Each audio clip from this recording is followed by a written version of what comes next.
Aku hanya berniat pulang lebih cepat malam itu. Langit mulai menggelap lebih cepat dari biasanya. Seperti ada selapis kabut tipis yang menelan sisa cahaya senja. Jalan pintas di pinggir hutan yang biasa kulewati terasa berbeda begitu kakiku menginjak tanah pertama kali di sana. Awalnya, aku menganggap itu hanya perasaan lelah. Tapi semakin jauh aku melangkah, semakin asing jalan itu terasa. Pohon-pohon tampak lebih rapat, lebih tinggi, seakan sengaja merapatkan barisan mereka untuk menutup jalan pulangku. Dedaunan tidak bergerak, meski angin masih terasa menyentuh kulitku. Udara berubah menjadi lebih dingin, seperti embusan nafas dari tempat yang tak terlihat. Dan yang paling aneh, suara jangkrik yang biasanya ramai di waktu seperti ini, lenyap begitu saja. Tak ada satupun suara kehidupan. Aku berhenti sejenak dan menoleh ke belakang. Jalan yang tadi kulalui perlahan memudar di antara kegelapan pepohonan, seperti ditelan oleh bayangan. Untuk pertama kalinya malam itu, aku merasa jantungku berdetak lebih cepat. Aku melihat jam di tanganku. Angkanya berhenti di 23.33. Jarum detiknya tidak bergerak. Aku menggoyangkan pergelangan tanganku, mencoba memukul arlojiku pelan, tapi waktu tetap membeku di menit itu. Seperti dunia di sekitarku menahan nafas, menunggu sesuatu. Aku melanjutkan langkah, kali ini lebih pelan, lebih waspada. Setiap injakan kakiku terasa ringan, terlalu ringan, seolah tanah di bawahku bukan tanah sungguhan, melainkan bayangan padat yang bisa runtuh kapan saja. Lalu, di antara kesunyian yang menelan segalanya, aku mendengarnya. Suara gamelan, sangat pelan, terputus-putus, seperti dimainkan oleh tangan yang ragu, namun nyata. Nada-nadanya mengalun lirih di antara pepohonan, datang dari arah yang tidak bisa kutentukan. Kadang dari kiri, kadang dari depan, kadang seakan muncul dari dalam dadaku sendiri. Aku menghentikan langkah. Tak ada rumah, tak ada desa, tak ada manusia. Hanya hutan gelap yang seolah memperhatikanku. Siapa di sana? Tanyaku, meski suara yang keluar dari tenggorokanku sendiri terdengar asing dan bergetar. Tak ada jawaban. Hanya suara gamelan itu yang kini terasa sedikit lebih dekat. Dan entah kenapa, di sela nada-nada itu, aku seperti mendengar seseorang memanggil namaku. Dengan suara yang sangat dikenal, namun tak bisa kuingat siapa. Tak ada rumah di sekitar sini. Jadi, dari mana suara itu berasal? Di antara pepohonan yang rapat dan gelap, sesuatu mulai berubah. Awalnya hanya sebuah titik cahaya kecil. Lalu 2, lalu puluhan. Lampu-lampu minyak berjajar rapi di sepanjang jalan setapak yang sebelumnya tidak ada. Nyala apinya tenang, tidak bergoyang meski angin malam berembus pelan. Cahaya keemasan itu menerangi sebuah jalan lurus yang menuntunku ke satu titik di kejauhan. Sebuah desa kecil yang hangat dan terang di tengah hutan yang seharusnya tak berpenghuni. Aku berdiri di tempatku, ragu melangkah. Ini tidak mungkin, gumamku pelan. Di peta yang kubaca, di ingatan yang kumiliki sejak kecil, tidak pernah ada desa di dalam area ini. Hutan ini dikenal sebagai hutan lindung, tempat orang jarang berani masuk setelah matahari terbenam. Tapi di hadapanku sekarang, berdiri rumah-rumah kayu berjejer rapi. Dindingnya bersih, tidak lapuk, tidak ditumbuhi lumut. Atapnya terbuat dari daun rumbia yang masih segar. Di beberapa beranda rumah, tergantung lampion-lampion kecil yang menebar cahaya lembut. Namun, ada satu hal yang membuat suasana itu terasa sangat salah. Tidak ada bau khas desa, tak ada bau asap kayu, tak ada bau tanah basah, tak ada bau hewan ternak. Udara di sana terlalu netral, seperti ruangan tertutup yang lama tak dibuka. Aku melangkah pelan memasuki jalan desa itu. Kakiku tidak mengeluarkan suara apapun saat menginjak tanah. Padahal jelas aku sedang berjalan di atas jalan berpasir dan bebatuan kecil. Tapi tak terdengar bunyi langkah, tak ada gesekan. Di kejauhan, aku melihat mereka. Orang-orang desa itu. Mereka berjalan perlahan, teratur, 1-2 orang melintas di jalan, beberapa duduk di beranda, beberapa berdiri memandang ke arah lapangan kecil di tengah desa. Semuanya berpakaian seperti orang zaman dahulu. Sarung, kebaya, kain panjang, baju kurung, warnanya kalem, pucat, seperti foto lama yang mulai memudar. Wajah mereka terlalu bersih, terlalu tenang. Tak ada keriput berlebih, tak ada noda tanah atau keringat. Saat satu dari mereka menoleh ke arahku, matanya menatap lurus. Tidak terkejut, tidak heran. Seolah kedatanganku sudah mereka ketahui sejak lama. Lalu aku menyadari sesuatu yang lebih menyeramkan. Tidak ada anak-anak, tidak ada bayi, tidak ada remaja. Hanya orang dewasa dan orang tua, dengan jumlah yang entah mengapa terasa terlalu banyak untuk sebuah desa kecil. Langkahku terhenti di tengah jalan saat seorang nenek perlahan mendekat ke arahku. Jalannya begitu lembut, hampir seperti meluncur di atas tanah. Senyumnya tipis, tapi terasa berat menekan dadaku. Matanya menatapku dalam. "Sudah lama kami menunggumu," katanya pelan. Suaranya sangat lembut, tapi menggema di telingaku lebih dari yang seharusnya. Seperti datang dari banyak arah sekaligus. Aku membuka mulut, ingin bertanya, "Siapa kalian? Ini di mana? Bagaimana aku bisa sampai ke sini?" Tapi tidak ada suara yang keluar. Lidahku keluh, tenggorokanku kering, seluruh tubuhku seakan membeku di hadapan tatapannya. Nenek itu mengulurkan tangannya perlahan, menunjuk ke sebuah rumah di ujung jalan. "Masuklah, kau pasti lelah setelah perjalanan jauh," katanya lagi. Baru saat itu aku benar-benar sadar. Aku tak mengenal siapapun di tempat ini. Bukan satu wajah pun terasa familiar. Bukan satu nama pun terlintas di ingatanku. Namun di saat yang sama, ada rasa aneh yang perlahan tumbuh di dalam dadaku. Rasa seperti pulang. Dan itulah yang paling membuatku takut. Aku dibawa menuju sebuah rumah kayu paling besar di ujung desa itu. Rumah itu berdiri sedikit lebih tinggi dari yang lain, dengan tiang-tiang penyangga besar yang warnanya lebih gelap. Di depan pintunya, tergantung kain putih panjang yang berkibar pelan, meski tak ada angin yang cukup kuat untuk menggerakkannya. Setiap langkahku menuju rumah itu terasa seperti mendekati sesuatu yang seharusnya tidak kupijak. Begitu pintu kayu terbuka, kehangatan langsung menyambutku. Bukan hangat seperti api atau tubuh manusia, tetapi hangat yang aneh, seperti udara dalam ruangan yang sudah lama tertutup dari dunia luar. Di tengah ruangan telah tersaji sebuah meja kayu rendah.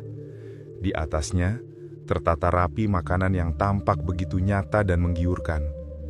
Sepiring nasi putih yang masih mengepul, sepotong ikan bakar berwarna keemasan, sambal merah yang menggoda, dan segelas air bening yang memantulkan cahaya lampu minyak.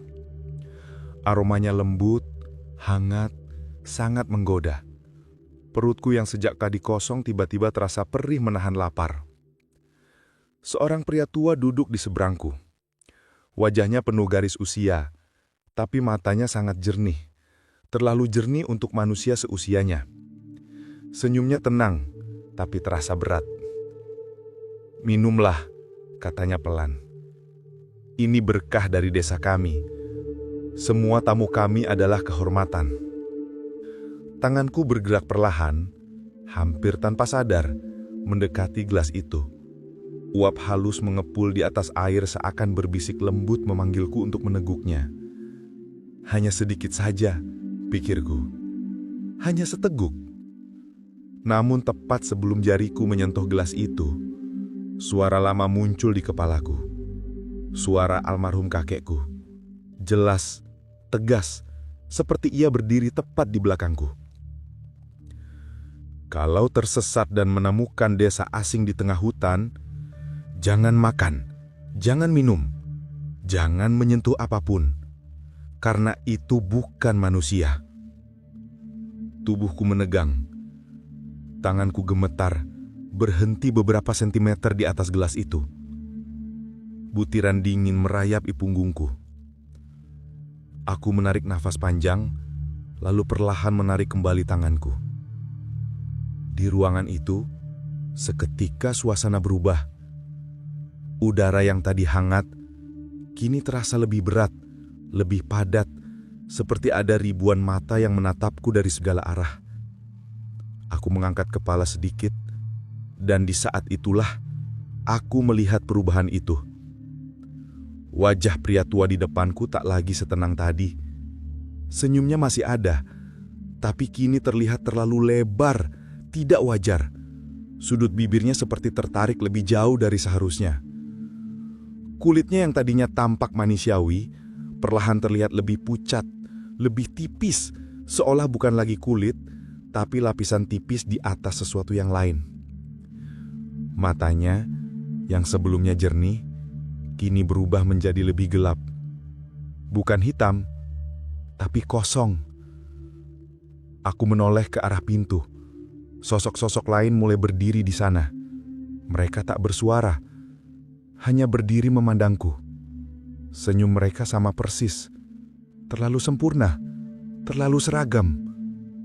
Bayangan mereka di lantai tidak sesuai dengan bentuk tubuh mereka. Ada yang terlalu panjang, ada yang bengkok, ada yang terpisah dari pemiliknya. Suara pria tua itu kembali terdengar, tapi kali ini bukan lagi suara satu orang, melainkan banyak dalam satu nada yang sama. "Kenapa tidak kau terima pemberian kami? Bukankah kau lapar? Bukankah kau sudah menjadi bagian dari kami?" Dadaku terasa sesak. Aku mencoba berdiri tapi kakiku terasa berat, seperti tertanam di lantai. Aku sadar satu hal dengan sangat jelas saat itu. Makanan ini bukan untuk mengenyangkan tubuhku, tapi untuk mengikat jiwaku. Dan begitu aku memakannya, aku tak akan pernah kembali ke dunia yang kukenal. Mata mereka menghitam, bukan sekadar gelap, tapi kosong, seperti lubang yang dalam tanpa dasar. Senyum yang tadi tampak ramah, kini merekah terlalu lebar, sampai sudut bibirnya nyaris menyentuh pipi. Beberapa giginya runcing, tidak beraturan, seolah tumbuh dari dunia yang salah. Dan yang paling membuat dadaku tercekat, bayangan di kaki mereka tidak sama dengan bentuk tubuhnya.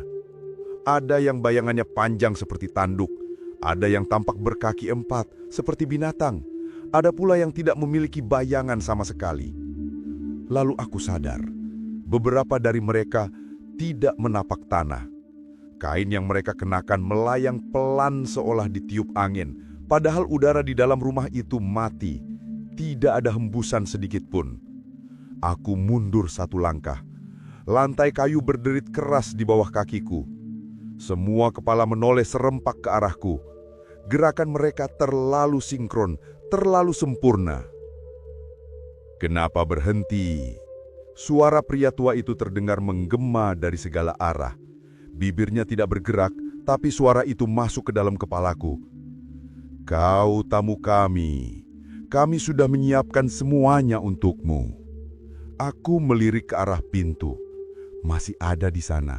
Tapi pintu yang tadi terbuka kini tertutup rapat.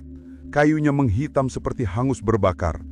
Kutarik gagangnya, tidak bergerak. Kutoleh ke jendela, sudah tidak ada. Dinding kayu itu kini utuh tanpa celah, seakan jendela memang tidak pernah ada di sana. Jantungku berdetak semakin cepat. Aku cuma tersesat. Aku mau pulang. Beberapa dari mereka mulai mendekat. Langkahnya tidak terdengar. Mereka meluncur di atas lantai seperti kabut. "Sekarang kau sudah rumah kita," bisik seorang wanita di dekat telingaku. Napasnya dingin seperti embun pagi. "Sekarang kau sudah masuk wilayah kami. Waktumu di duniamu telah selesai."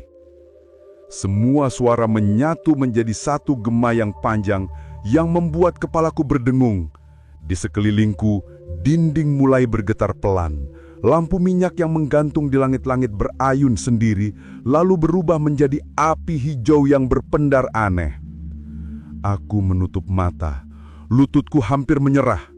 Di saat itulah, dari kejauhan, sangat jauh, amat pelan, terdengar suara azan subuh. Allahu Akbar. Suaranya lemah, seperti terhalang ribuan lapisan dunia, namun nyata, sangat nyata. Tanah di bawah kakiku mulai bergetar hebat, dinding kayu retak satu persatu. Wajah-wajah itu berubah panik. Para sosok melengking dengan suara melengking menyakitkan telinga. "Jangan dengarkan, ini bukan waktumu. Diam, diam, jangan biarkan suara itu masuk." Tapi suara azan semakin jelas. Cahaya putih mulai menyelinap dari retakan dinding. Makanan di meja membusuk seketika, berubah menjadi bangkai dan belatung.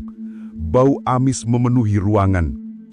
Aku tidak mau lagi menunggu. Dengan sisa tenaga, aku menubruk ke arah salah satu dinding yang mulai rapuh. Kayu itu pecah saat tubuhku menghantamnya.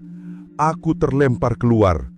Sekelilingku berubah menjadi hutan gelap yang asing. Tak ada desa, tak ada rumah, tak ada manusia. Hanya pepohonan yang rapat dan tanah hutan yang dingin. Suara jeritan mereka masih terdengar, memudar, memudar, lalu hilang. Aku berlari tanpa melihat ke belakang. Dan ketika akhirnya aku berhenti, jam di tanganku kembali berjalan. 23.34.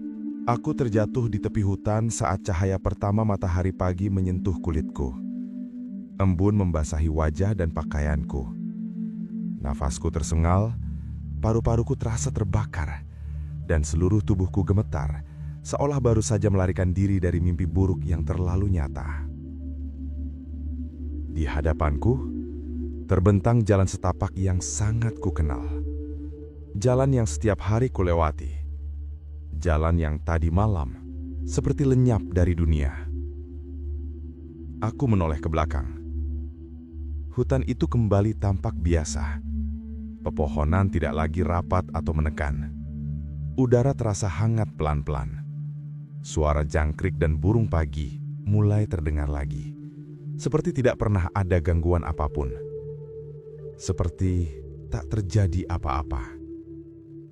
Namun, rasa dingin di tulangku belum pergi. Langkah-langkah kaki tergesa mendekat. Suara orang berteriak memanggil-manggil namaku. "Ada di sini! Dia di sini! Masih hidup! Cepat angkat!" Pandangan mataku mulai kabur saat beberapa orang mengelilingiku. Wajah-wajah mereka cemas, legah, bercampur takut. Aku mengenali mereka. Tetanggaku sendiri. "Kamu kemana saja? Kami mencari selama 3 hari. Ujar salah satu dari mereka. 3 hari? Aku mencoba bicara, tapi tenggorokanku kering. Aku hanya mampu menggeleng pelan. 3 hari rasanya mustahil. Bagiku, semua itu hanya beberapa jam. Sore menjadi malam. Malam menjadi subuh. Lalu aku berada di sini. Itu saja. Terbangun di rumah, terbaring di atas kasur dengan tubuh yang masih lemah. Ibu duduk di sampingku dengan mata sembab. "Kau membuat kami hampir gila karena khawatir," bisiknya pelan. "Aku ingin mengatakan yang sebenarnya tentang desa, tentang orang-orang itu, tentang mata hitam dan suara gamelan. Tapi ketika bibirku terbuka, kata-kata itu terasa absurd, seperti dongeng yang tidak mungkin dipercaya. Aku hanya tersesat." Akhirnya aku berkata, dan ibu memelukku erat. Namun, sejak hari itu, sesuatu dalam diriku berubah. Saat aku menatap cermin, bayanganku tidak selalu bergerak bersamaan denganku. Kadang terlambat setengah detik. Kadang tersenyum saat aku tidak tersenyum. Di malam hari, ketika semua orang tertidur dan dunia terdiam, aku bisa mendengar suara itu lagi. Pelan, teratur, memejamkan sekaligus memanggil. Gamelan. Diiringi bisikan yang nyaris lebih terasa daripada terdengar. "Pulanglah. Yang tersisa masih milik kami.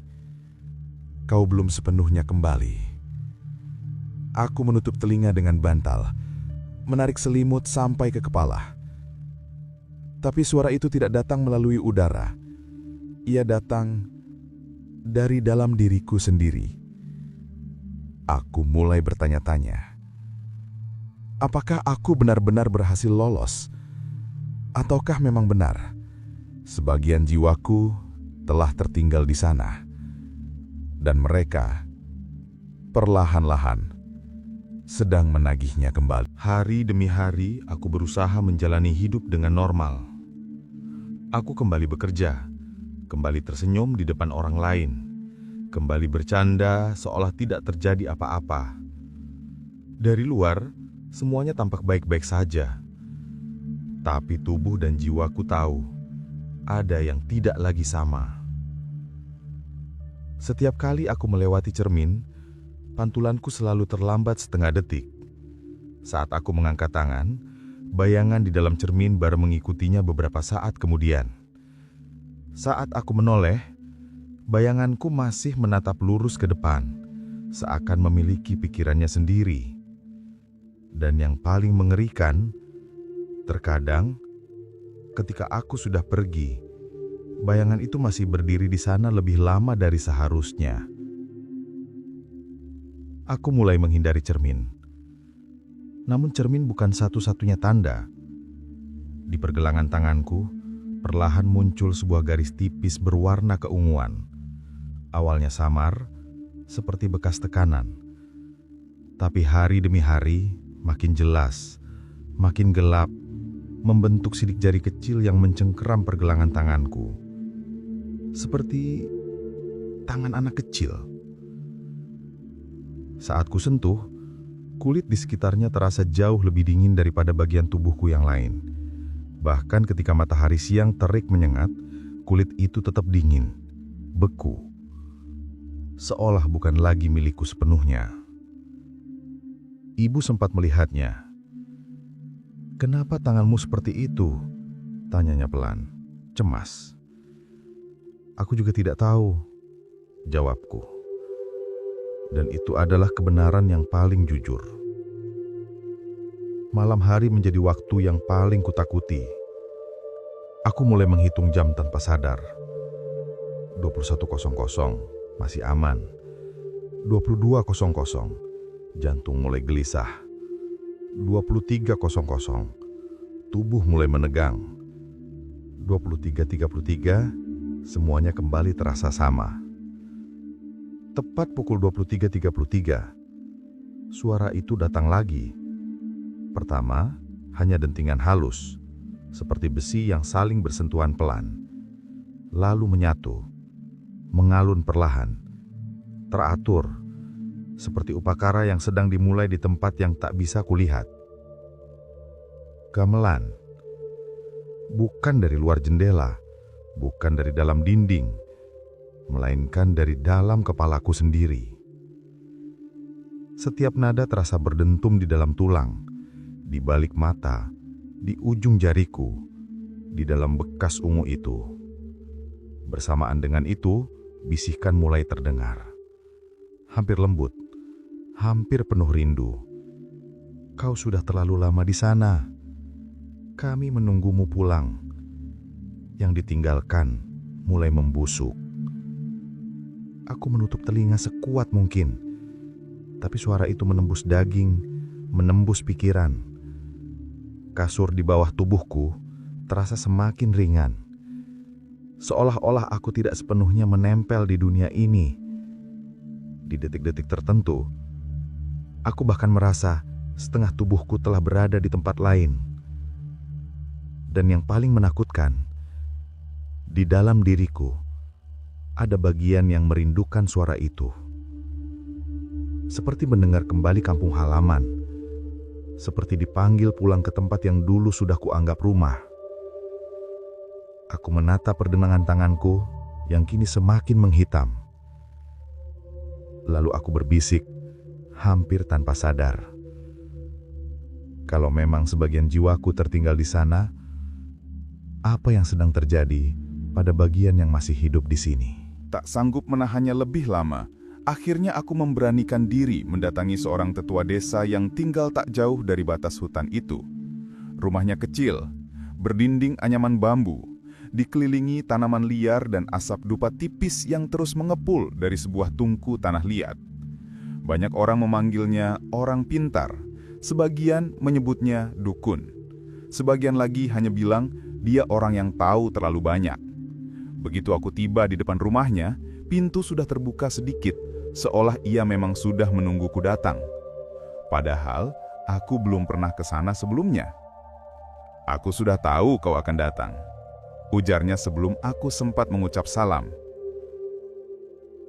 Suaranya tenang, tidak terkejut, tidak heran, seolah kedatanganku adalah sesuatu yang wajar. Matanya menatap lurus ke arahku, bukan menatap wajahku, melainkan sesuatu di belakangku, atau mungkin di dalam diriku. "Kau sudah masuk wilayah mereka," katanya pelan. "Dan tak semua orang bisa kembali utuh." Aku menelan ludah. "Apa maksudnya?" Suaraku hampir tak keluar. "Aku sudah pulang. Aku sudah di sini." Ia menggeleng pelan. Kerut di wajahnya semakin dalam. "Tubuhmu memang kembali, tapi jiwamu belum sepenuhnya bersamamu." Aku refleks memegang pergelangan tanganku yang membekas ungu itu. Bekas yang kini terasa seperti berdenyut pelan, seirama detak jantungku.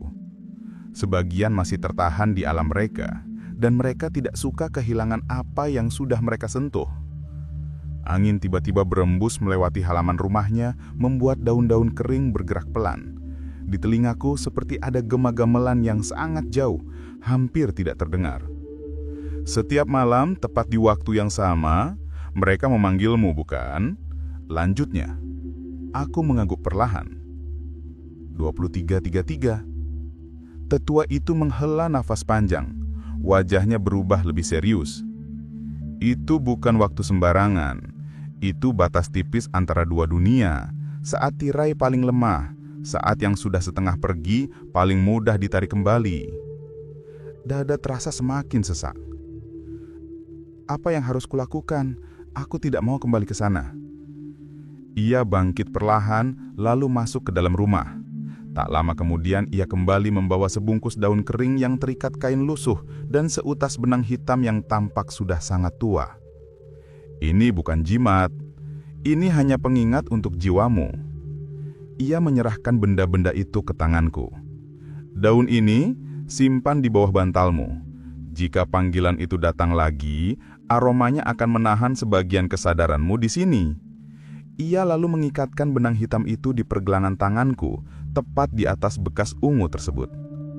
Sentuhan itu membuat kulitku terasa panas, seperti ditusuk jarum. "Dan jika mereka memanggilmu lagi," lanjutnya pelan, menatap langsung ke mataku. "Jangan melawan, tapi jangan menurut sepenuhnya." Aku mengernyut bingung. "Maksudnya?" Jika kau melawan, mereka akan paksa. Jika kau menurut, kau akan hilang. Ia mencondongkan tubuhnya sedikit ke arahku.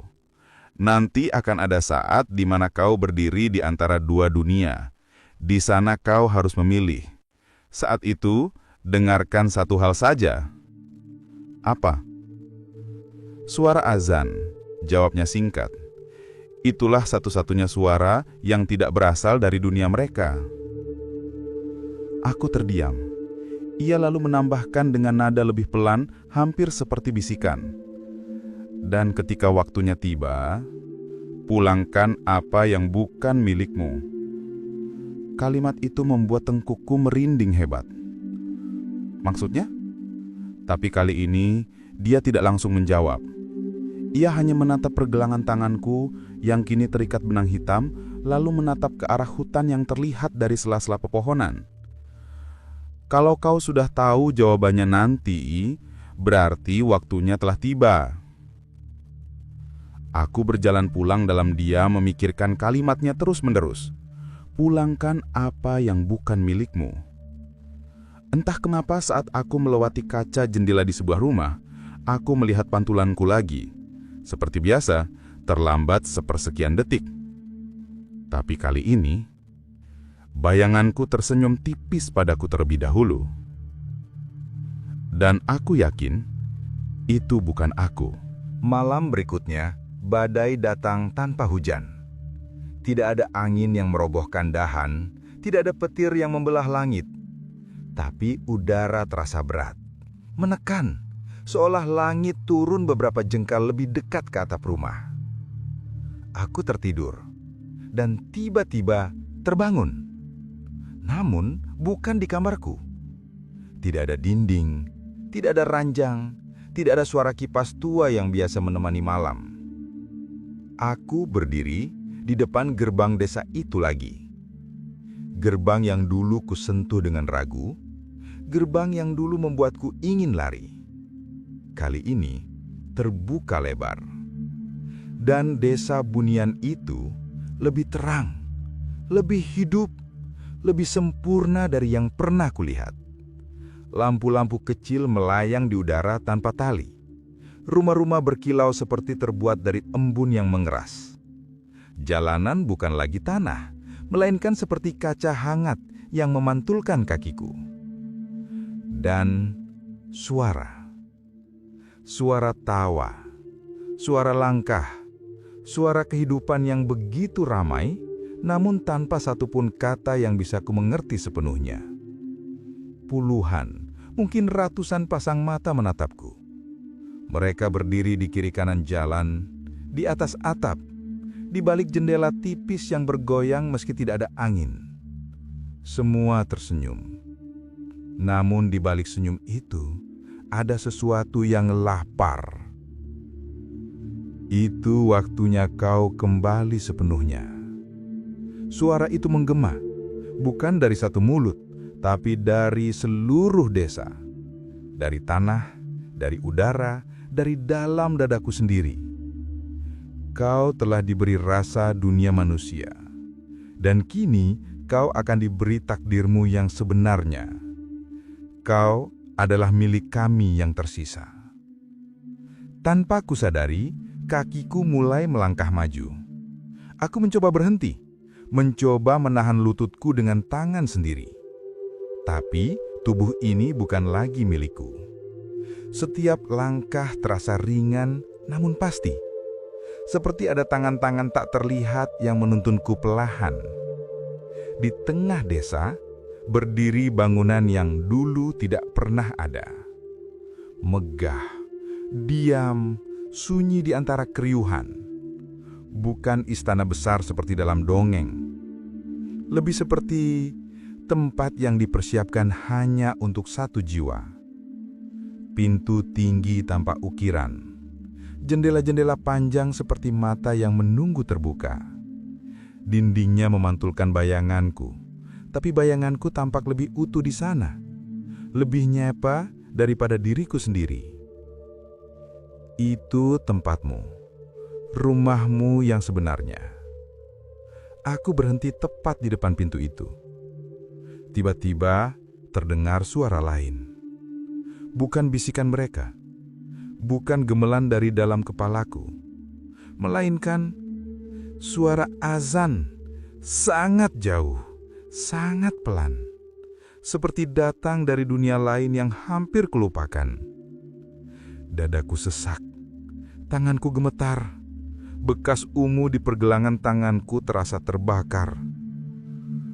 "Pulangkan apa yang bukan milikmu," ucapan tetua desa itu terngiang kembali. Aku menunduk menatap tanganku. "Apa yang sudah kuambil darimu, dan apa yang telah kau tanam di dalamku?" Pintu di depanku perlahan mulai terbuka sendiri. Dari dalamnya, aku melihat siluet seseorang. Bentuknya menyerupai diriku, tapi senyumnya bukan milikku. Dan saat ia melangkah keluar, aku sadar dengan ketakutan paling murni yang pernah kurasakan.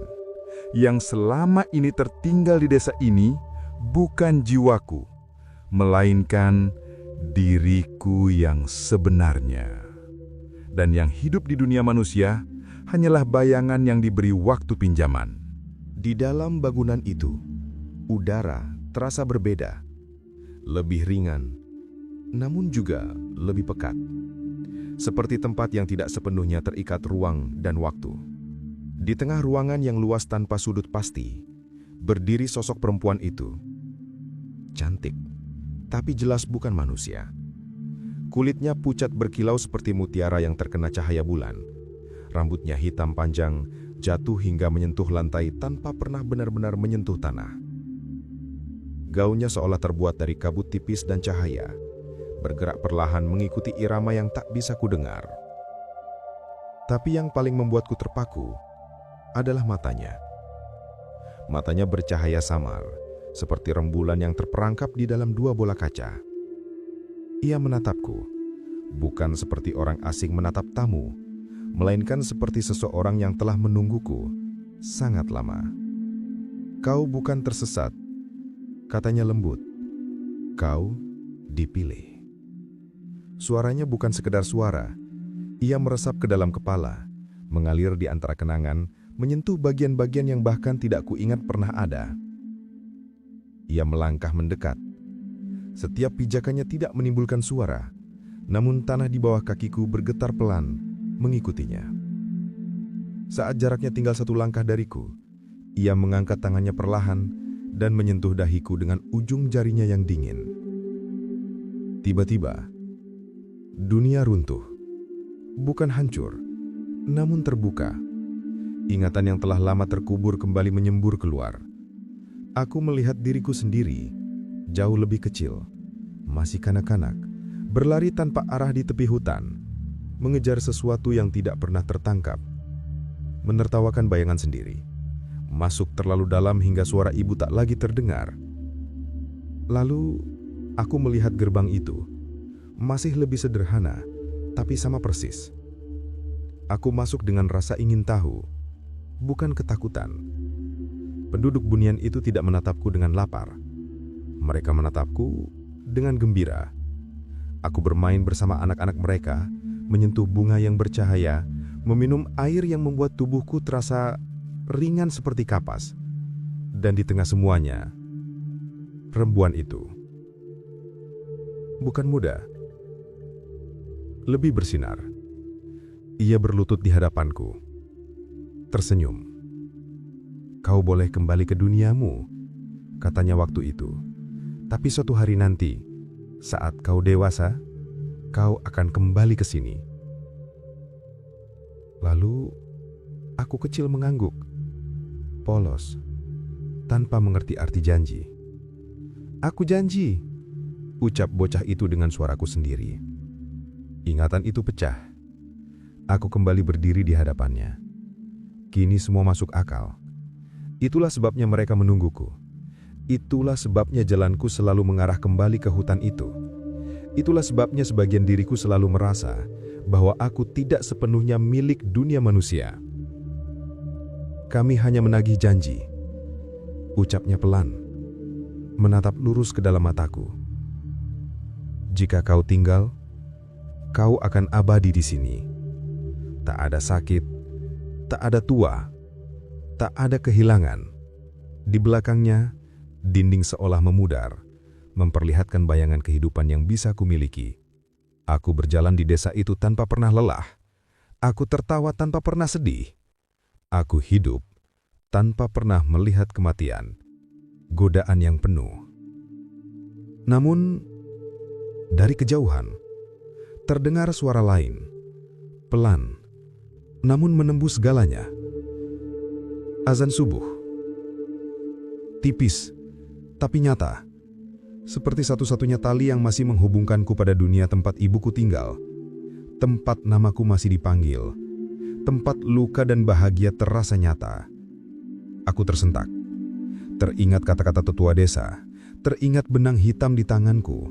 Tanganku gemetar ketika aku angkat pergelangan itu. Benang hitam itu kini terasa panas, berdenyut seperti nadi kedua. Dengan sisa kekuatan yang kumiliki, aku ikatkan dia semakin erat di pergelangan tanganku, lalu aku berteriak sekuat tenaga, memenuhi seluruh bangunan itu. Aku milik duniaku! Suaraku menggema. Pecah, beranak pinak di setiap dinding.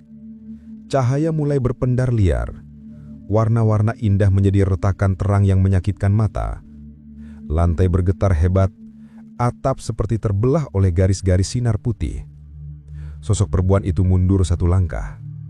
Untuk pertama kalinya kulihat sesuatu selain ketenangan di wajahnya. Kesedihan.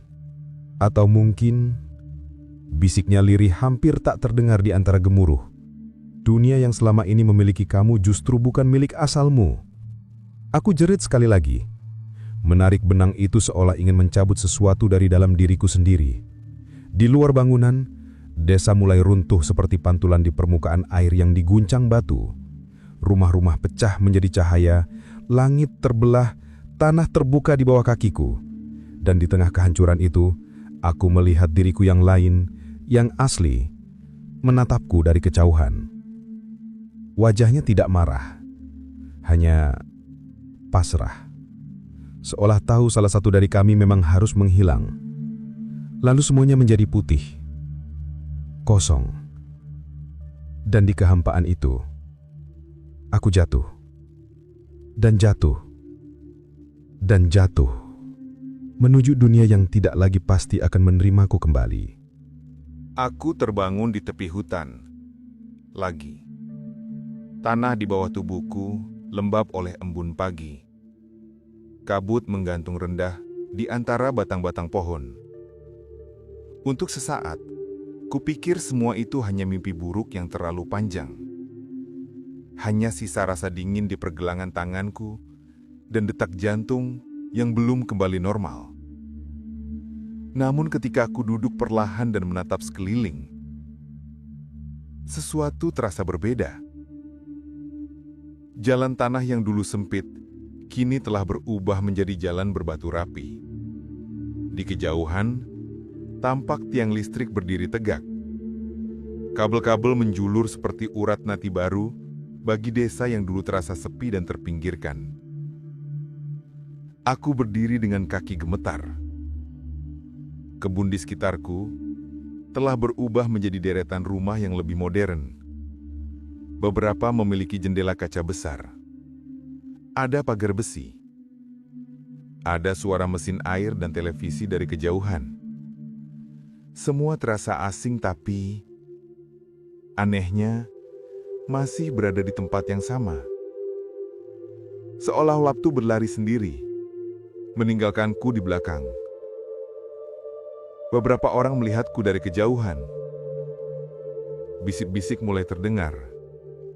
Tatapan mereka tajam, curiga, namun juga heran. Seorang lelaki paruh daya mendekat, memandangku dari ujung kepala sampai kaki. "Kamu dari mana?" tanyanya. Aku membuka mulut, menyebutkan nama desaku. Ia terdiam sejenak lalu mengernyit. "Desa itu masih di sini, tapi nama yang kamu sebutkan itu..." Ia menelan ludah. Orang itu sudah lama tidak ada. Jantungku serasa diremas. Aku berlari, melewati jalan utama, melewati rumah-rumah yang tidak kukenal, melewati wajah-wajah yang asing. Hingga akhirnya, aku sampai di tanah yang sangat kukenal dan sangat kutakuti untuk kulihat. Tempat rumahku dulu berdiri. Di sana kini hanya ada bangunan tua yang setengah roboh, dipenuhi ilalang dan akar liar. Gentingnya hilang separuh, pintu kayunya tergantung miring. Tak ada tanda kehidupan. Aku melangkah masuk, diiringi derit menyakitkan dari lantai yang rapuh. Dinding-dinding penuh debu. Foto keluarga telah hilang. Yang tersisa hanya bayangan samar di tembok tempat figura dulu menggantung. Bu, Pak, namaku menggantung di udara hampa. Tak ada yang menjawab. Aku keluar dengan langkah gontai dan kembali bertanya pada orang-orang sekitar, pada tetua baru desa, pada penjaga warung kecil di ujung jalan. Semua jawaban sama. Orang tuaku telah lama tiada. Dan aku dinyatakan menghilang 20 tahun yang lalu. Tanpa jejak, tanpa jasad, tanpa pernah kembali. Dunia telah menguburku bahkan sebelum aku sempat pulang. Aku duduk di bawah pohon besar di dekat hutan. Pohon yang dulu menjadi batas terakhir antara manusia dan yang bukan. Tanganku gemetar menatap pergelangan itu lagi.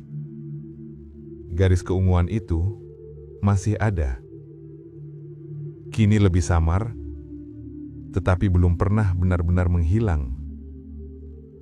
Angin berhembus pelan membawa bau tanah basah dan sesuatu yang lain. Sesuatu yang kukenal. Gamelan yang sangat-sangat jauh. Tertahan. Menunggu. Aku sadar, aku bukan lagi milik satu dunia. Bagi manusia, aku adalah hantu dari masa lalu. Bagi bunian, aku adalah milik mereka yang berhasil lolos. Seseorang yang mencicipi dua alam, namun tak sepenuhnya diterima keduanya.